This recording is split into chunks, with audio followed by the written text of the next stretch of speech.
Hi friends, দেখো আমার মালাইকারি ফুটছে টকবগিয়ে।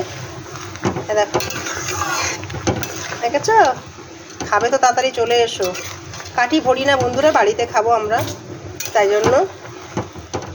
দেখো ফুটুক, আর একটু ফুটবে, ঝোলটা টানবে। এটা দেখো কি বলো তোমরা, এটা কে বলতে পারবে দেখি। স্যালাডও কাটা হয়ে গেছে। আরে দেখো চিংড়ির পোলাও রেডি। দেখেছো কি দারুণ লাগছে। দেখো আমাদেরকে একটু নাড়িয়ে দেখাই।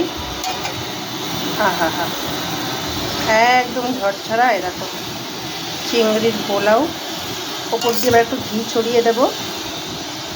এটা একটু দমে রেখেছিলাম বন্ধুরা। দেখো পুরো একদম রাইস দেবে, পুরো ঝরঝরায়। দেখো একটু দম দিতে হয় বন্ধুরা, পোলাও মানে একটু দম। দেখো চিংড়ির সাইজ দেখেছো? কে কে খাবে তাড়াতাড়ি চলে এসো। গরম গরম খেতে হলে আসতে হবে আমার বাড়ি। দেখো ও কেমন লাগছে বলো। চলো ওপর দিয়ে একটু ঘি ছড়িয়ে দিই। তো বন্ধুরা, আর এই মালাইকারিটা হয়ে গেলেই এটাকে একটু গলিয়ে নিচ্ছি ওই ইয়েতে দেবো বলে, পোলাওতে। আর দেখো এই মালাইকারিটার ঝোল কমে গেলেই হয়ে যাবে আমার। এই দেখো, তোমরা কে কে যে রান্না করেছো অবশ্যই কমেন্টস করে জানাও। ওয়েদারটা যে সুন্দর, না বৃষ্টি না রোদ, একটা মেঘলা ওয়েদার রয়েছে। মেঘলাও ঠিক না, হালকা রোদ।